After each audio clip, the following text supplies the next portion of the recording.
Paediatric endoscopic സർജൻമാരുടെ ദേശീയ സമ്മേളനത്തിന് കൊച്ചി അമൃത ആശുപത്രിയിൽ തുടക്കമായി. പെസിക്കൺ 2025 എന്ന പേരിൽ ഞായറാഴ്ച വരെ നീളുന്ന 3 ദിവസത്തെ സമ്മേളനം Amrita hospitals group medical director doctor Prem Nair ഉദ്ഘാടനം ചെയ്തു. കുട്ടികളിലെയും ഗർഭസ്ഥ ശിശുക്കളിലെയും താക്കോൽ ദ്വാര ശസ്ത്രക്രിയകൾ, ലാപ്രോസ്കോപ്പി, റോബോട്ടിക്സ്, എൻഡോസ്കോപ്പി എന്നിവയുടെ അത്യാധുനിക സാങ്കേതിക വിദ്യകളും പഠനങ്ങളും സമ്മേളനത്തിൽ ചർച്ച ചെയ്യും.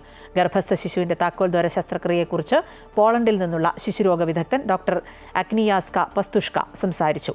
ഇന്ത്യയിലെ വിവിധ സംസ്ഥാനങ്ങളിൽ നിന്നും US, UK എന്നിവിടങ്ങളിൽ നിന്നുമുള്ള ശിശുരോഗ വിദഗ്ധർ പങ്കെടുക്കുന്ന സമ്മേളനത്തിൽ താക്കോൽ ദ്വാര ശസ്ത്രക്രിയയിലെ അത്യാധുനിക സാങ്കേതിക വിദ്യകൾ അവതരിപ്പിക്കും. സമ്മേളനത്തിന് പെസിക്കൺ ഓർഗനൈസിംഗ് ചെയർമാനും അമൃത ആശുപത്രി പീഡിയാട്രിക് സർജറി പ്രൊഫസറുമായ doctor Mohan Abraham, paediatric surgery വിഭാഗം മേധാവി ഡോക്ടർ നവീൻ വിശ്വനാഥൻ, ഡോക്ടർ അശ്വിൻ പ്രഭാകരൻ എന്നിവർ നേതൃത്വം നൽകി.